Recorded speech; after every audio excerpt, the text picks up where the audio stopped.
Bienvenidos a Conversando con Expertos, les saluda Javier Alvarado y el día de hoy tenemos un invitado especial. A mí la verdad es que me llena muchísimo gusto poder platicar con él y agradecerle también el que haya aceptado esta invitación para platicar aquí con nosotros en Conversando con Expertos. Le quiero dar la bienvenida al doctor Alejandro Águila Tejeda. Él es fundador y director general del Instituto Hispanoamericano de Suicidología y es justamente el tema del que vamos a tratar el día de hoy y en el que vamos a aprender a reconocer las señales de alerta de la conducta suicida, ¿no? Entonces, primero quiero empezar por agradecerle y darle la bienvenida al doctor Alejandro. Y doctor Alejandro, a mí me gustaría que, bueno, yo sé que es difícil de repente resumir una trayectoria en un minuto, pero me gustaría que nuestra audiencia pudiera conocer un poquito de su trayectoria y que sepan también por qué está aquí en Conversando con Expertos. Qué amable, Javier, muchísimas gracias. Con gusto me presento. Yo soy Alejandro Águila Tejeda, director y fundador del Instituto Hispanoamericano de Suicidología. Y pues de base yo soy psicólogo. Tengo la especialidad en el área clínica, la maestría en psicoterapia psicoanalítica y el doctorado en psicoanálisis. Pero desde hace 30 años me dedico a la prevención, atención y posvención del suicidio y del suicida. Aunado a esto, pues tomé algunos diplomados como de logoterapia, tanatología, criminalística, adicciones, hipnosis y terapia grupal. Bueno, otros elementos que me permitieron como herramientas ayudar a hacer el trabajo tan difícil, tan complejo, que es la prevención del suicidio. En eso estamos.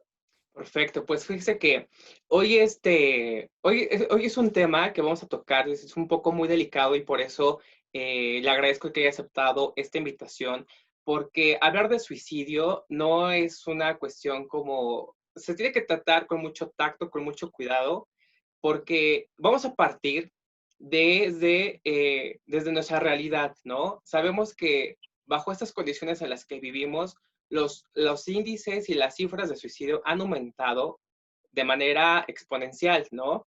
Entonces, me gustaría que usted nos platicara cuáles serían como las principales razones por las que estas cifras se han disparado en estos últimos meses. Bien, pues te comento, fíjate que el fenómeno del suicidio es algo muy complejo, es algo que ya tiene una historia en la humanidad. Ha habido reportes de suicidios, inclusive antes de las épocas de Cristo, y pues no hay inmunidad respecto al suicidio. Pueden suicidarse niños, adolescentes, adultos, gentes de la tercera edad, e inclusive independientemente de su nivel social, económico, cultural o inclusive religioso. Entonces, viendo el panorama que es algo que atañe al ser humano y que en algún momento de la vida nos cuestionamos nuestra propia existencia.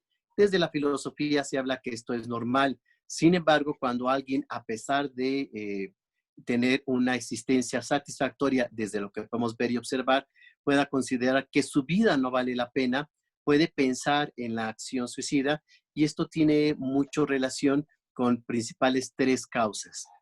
La primera de ellas, hablamos de estos conflictos familiares, toda la situación familiar que se gesta dentro de un grupo que viven bajo el mismo techo, pues va a despertar, a generar, a movilizar muchas situaciones. Y aquí incluimos adicciones, alcoholismo, violencia familiar, maltrato, abuso sexual, abuso psicológico, económico, y lo que hoy vemos muy frecuente en día, la omisión. Es decir, las familias poco se relacionan, poco se vinculan, ya no hay una comunicación tan directa, tan frecuente, porque la tecnología pues ha suplido mucho la forma en cómo nos relacionamos y cómo nos vinculamos, inclusive con los miembros de la familia.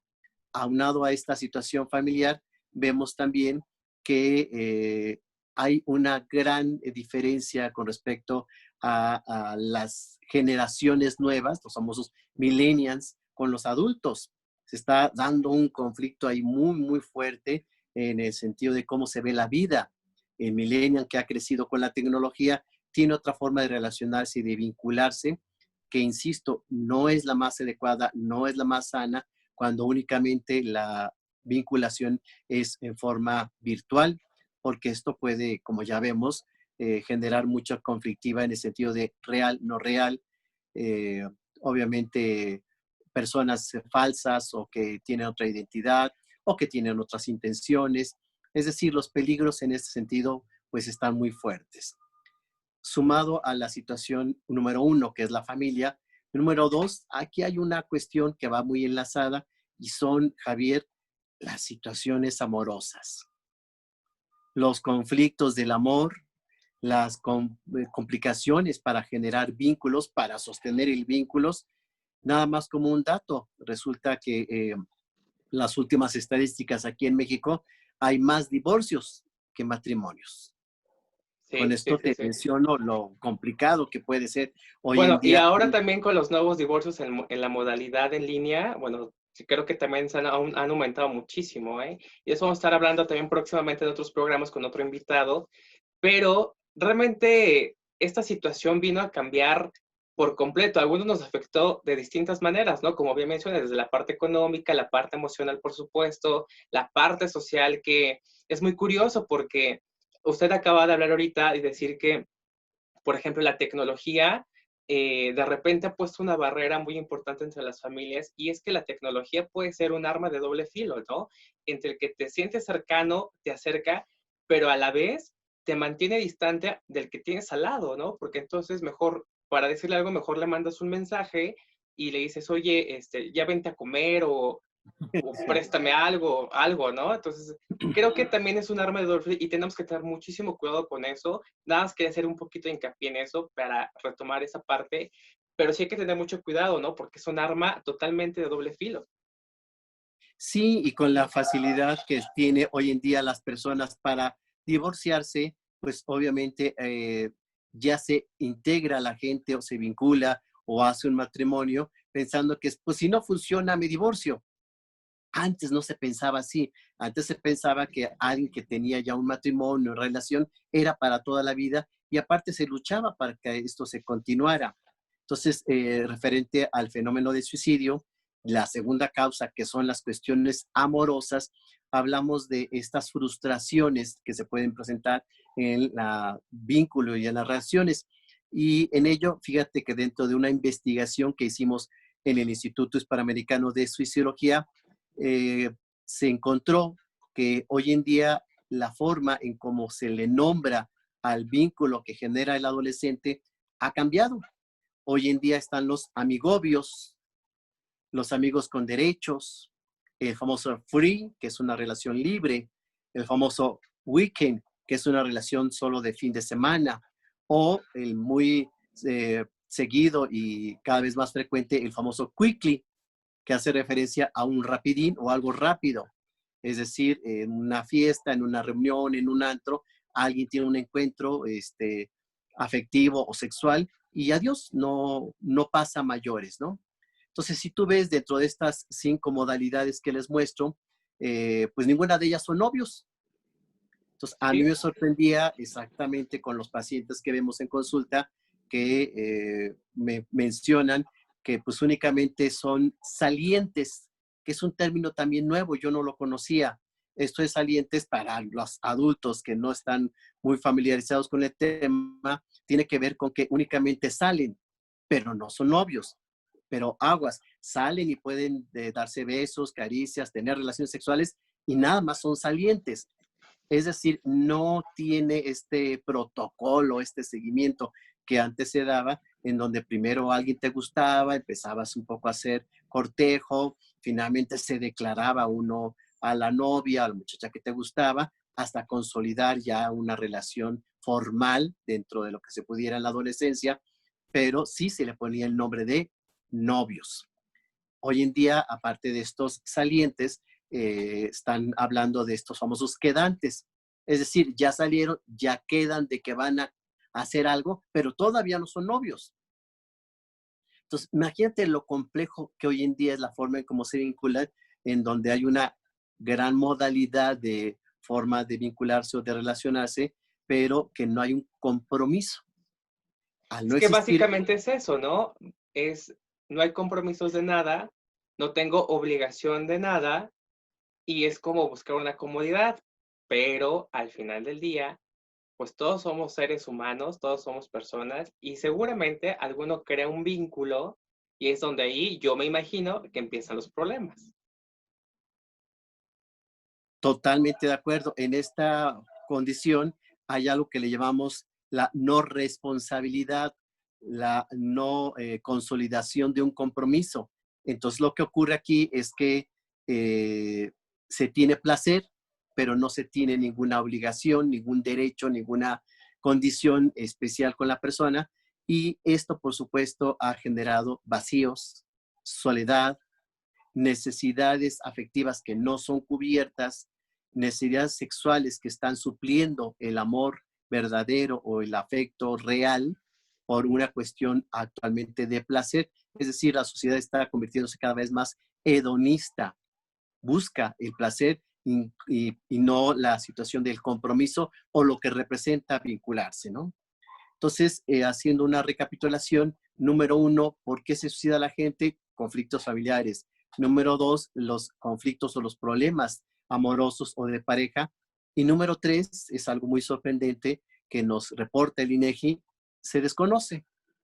Es decir, lo que nos dice el INEGI es que hay muchas razones por las cuales todavía no identificamos por las que alguien decide quitarse la vida. En consulta hacemos investigaciones, estudios y vemos que finalmente hoy en día pareciera ser que se le ha dado poco valor a la vida. Las nuevas generaciones están muy conectados con la muerte, no solo por ponerse camisetas con la calavera o vestirse de negro o tatuajes de muerte o con frases de para qué vivo, para qué existo, etcétera, sino es una situación en donde la vida ya no tiene esa fuerza, ese valor, ese peso que le dábamos anteriormente, otras generaciones, en donde cuidábamos nuestro cuerpo, cuidábamos nuestra persona y la vida tenía un valor especial. Hoy en día el paciente suicida dice, pues si me suicido, no pasa nada. La realidad es que no conciben todo lo que hay alrededor de una muerte por suicidio, en donde pues ojalá pudiéramos tener en otro momento, en otra charla, qué pasa después de un suicidio, porque es mucho, muy complejo para los amigos, la familia, el entorno, la sociedad, cuando alguien se quita la vida. Simple y sencillamente, Javier, si tú ves las noticias en cualquier medio, etcétera, de que alguien se suicidó, pues sí nos impacta, aunque no lo hayamos conocido. Es decir, Claro. el hecho de que alguien se quita la vida es algo que nos debe preocupar y ocupar. Y un dato importante que establece la Organización Mundial de la Salud y es cómo califica la salud mental de un país. Y esto es con el número de suicidios. Entonces, un país que tiene muchos suicidios, diríamos que no es un país muy saludable a nivel mental. Otro dato que debe preocuparnos y ocuparnos es que a nivel latinoamericano, México ocupa el cuarto lugar a nivel latinoamericano en número de suicidios. La verdad es que no me Esto debe de sorprende, ¿eh? impactarnos. Pues la verdad es que es algo que deberíamos de prevenir, por eso lo Sí, importante de esta charla. exactamente. Te voy a decir por qué no me sorprende. Porque lamentablemente hoy, digo, no solamente a partir de esta situación de la pandemia y todo esto, yo creo que desde hace un par de años, eh, por ejemplo, el número de feminicidios que ha aumentado, el número de violencia que también, o sea, toda la violencia ha aumentado, ¿no? Y entonces, cada vez, como son más, se nos está haciendo normal, digamos que es normal ahora, ¿no? Es como, pues es uno más a la estadística. Pues quién sabe qué habrá hecho. Seguramente tenía algo, ¿no?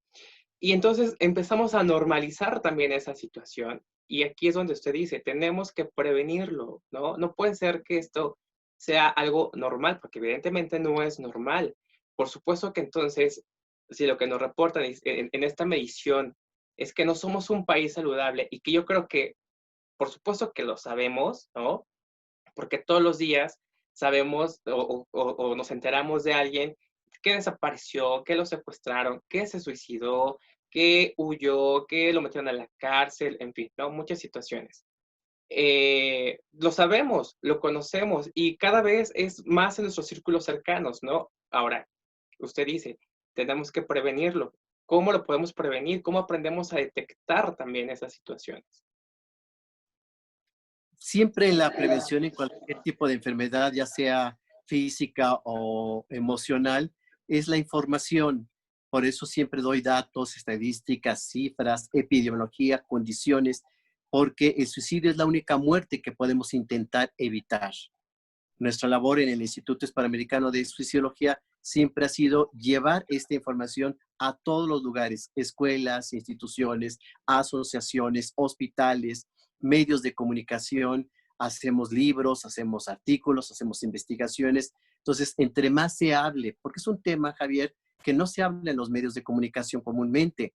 No salen anuncios de que cuidado, así como la diabetes o como en su momento el VIH o como el cáncer, que sí hay campañas a través de los medios de comunicación, el suicidio no. Y el suicidio ya en México es la segunda causa de muerte en jóvenes de 15 a 29 años de edad. Entonces, imagínate la población Es, tan claro, importante es un que tema se de está salud suicidando pública. totalmente. Y estamos hablando de población idealmente que debería estar estudiando, trabajando, concluyendo una carrera, haciendo un proyecto de vida, casándose o uniéndose pareja, etcétera. Sin embargo, este grueso de la población es la que dice no a la vida y es la que decide quitarse la vida. Entonces, es una población que no va a generar crecimiento, desarrollo económico, poblacional, etcétera, y va a haber cada vez a futuro más personas de la tercera edad y cada vez menos jóvenes y menos niños. Esto a nivel pensado a futuro es algo en donde la población va a cambiar su funcionamiento de vida porque la gente que idealmente debería ser la productiva, la que debería estar apostando por la vida, la que debe hacer un proyecto, pues es la que hoy en día decide no quitarse la vida. Y hay un punto que comentas muy de paso, pero es importante recalcar, es lo que se piensa respecto al suicida, que si está loco, que si el suicida estaba deprimido, o que si el suicida estaba endemoniado, o que si el suicida lo suicidaron. Si me explico, hay muchos mitos y teorías, pensamientos respecto al suicida. La realidad es que el suicida lo que tiene es desesperanza. ¿Cómo se llega a esta desesperanza? Es en cuanto ya no encuentran salida, solución y los problemas se fueron sumando, acumulando. Entonces llega una gran cantidad de condiciones que no pueden resolver, que no resolvieron en su tiempo y forma y se les acumula, llegando exactamente a tener una visión en túnel. Esto es importante, Javier. Fíjate que todos los suicidólogos decimos que el suicida tiene esta visión en túnel donde solo concibe su problema y no ve salidas, soluciones o respuestas a su problema. Es decir, la parte emocional invade la parte intelectual e impide que el suicida pueda encontrar respuestas y soluciones. Por eso, ¿cómo prevenimos el suicidio? Cuando alguien piense en quitarse la vida, busque ayuda. No fácilmente va a encontrar la respuesta en sí mismo porque la emoción lo está invadiendo y está impidiendo el que pueda tener una coherencia, congruencia, inteligencia y respuesta a su solución. Claro, yo Hay tengo aquí algo que me parece importante. Cuando dice busquen ayuda, yo creo que lo ideal es que busquen ayuda de un profesional y a lo mejor no de un amigo, no de un primo, no del tío o de la tía, porque tampoco sabemos en qué condiciones estén y muy seguramente tampoco nos van a poder dar la mejor respuesta. Siempre hay que buscar la ayuda de un profesional, que yo creo que es importante, eh, porque exactamente, a lo mejor no sabemos tampoco lo que está pasando a la otra persona y lejos de ayudarnos, pues nos puede hasta hundir más, ¿no? totalmente cierto. Fíjate que muchos que piden ayuda al más cercano, a lo mejor esa persona pues no está bien o puede mal juzgar e inclusive se ha visto que hacen cosas que no son adecuadas, como, no, no, eso no es importante, o no piensas en eso, o estás loco, ¿cómo crees? O pues sí, quítate la vida, no vale la pena, es una mugre, todas las cuestiones que a veces resultan respuestas de alguien que no tiene la capacidad para ayudar y no es el adecuado. Entonces, aquí la importancia es que sí busquen un especialista. Hoy en día, a través de las redes, a través del internet, se puede encontrar muchísima ayuda en muchos lugares que finalmente profesionales de la salud mental pueden brindar este apoyo que se requiere sobre todo cuando una persona está en crisis. ¿Cómo detectamos que una persona puede estar en crisis? Fíjate que son pasos. Normalmente alguien que está en una situación de crisis, de acuerdo a su personalidad, a su estado emocional, es como va a responder. Normalmente las personas en crisis se sienten invadidas. Ese es el primer punto. Es como, esto me rebasó. Segundo, una persona en crisis generalmente tiende a pensar todo en polarizado, es decir, o totalmente negro o totalmente blanco. No ve los matices ni los grises. Y alguien que está en crisis normalmente no tiene esta capacidad de respuesta sana porque también la crisis afecta mucho la parte intelectual. Recordemos que la crisis viene de un conflicto emocional, entonces está invadido y su respuesta no es la funcional, la adecuada, e inclusive, curiosamente, Javier, alguien inteligente, alguien que consideramos que es bueno para muchas otras cosas, ya en el momento de la crisis, pues no resolvió, no afrontó, no pudo. Y no es que no tenga esta capacidad de inteligencia o de resolución, lo que ocurre es de que el conflicto lo ha rebasado y entonces ya no tiene una respuesta asertiva, ¿no? Claro, y entonces ahí es donde también nosotros tenemos que aprender como a no juzgar, ¿no? Porque lo primero que hacemos es justamente eso, ¿no? Decir, ay, seguramente porque ya se volvió flojo, porque no le interesa, porque tal, en fin, ¿no? Pero en realidad no conocemos el trasfondo. Entonces, si nosotros vemos que alguien, que normalmente es alguien muy productivo, que tiene como toda la energía y todas las ganas, y de repente entra como en esta situación, eso puede ser una señal de alerta. Por supuesto, normalmente alguien que está en una situación de crisis tiende mucho a bloquearse, a no resolver, a conflictuarse e inclusive a presentar manifestaciones físicas. Estoy hablando de ansiedad. Entonces, la ansiedad hace que nos necesitemos mover mucho, no durmamos, comamos de más o de menos. Es decir, son síntomas que nos pueden dar idea de que la situación de crisis ha rebasado a la persona, entonces está su cuerpo respondiendo con una conducta inadecuada o no funcional. Por eso siempre damos 3 tips. Cuando alguien, Javier, te dice que se quiere quitar la vida o está en crisis, lo primero que necesitamos hacer es escuchar. Y aquí la escucha debe ser una escucha empática. Parece fácil la palabra, pero no todo el mundo sabe escuchar y no todo el mundo sabe escuchar empáticamente. Entre más escuchemos, entre más información nos dé alguien que está en crisis o que quiere suicidarse, tenemos más información. Por eso, callarse, escuchar, recibir con toda la apertura que podamos tener la información que nos dé la persona, nos ayudaría mucho para medir el terreno. Segundo, no juzgar. Si juzgamos a la persona que se quiere suicidar y le decimos, estás loco, estás mal, olvídate, eso no lo hagas, es pecado. Cualquier argumento que demos al suicida, inclusive puede precipitarlo, porque entonces va a sentir que no lo escuchamos, que no lo entendemos, que no hay comprensión y tampoco nos ponemos en sus zapatos. Muchas veces una mala acción o decisión o respuestas de alguien puede precipitar la acción suicida, ¿no? Es que fui con mi amigo y me dijo, estás loco, entonces, pues como piensa que estoy loco, con más ganas me quito la vida, ¿no? Es decir, Ujú. hay un enojo, hay un coraje allí en la persona. Y el tercer punto, siempre canalizar a un especialista. El acto suicida no es un acto que podamos esperar para después. La crisis suicida es una crisis que debe atenderse en ese momento.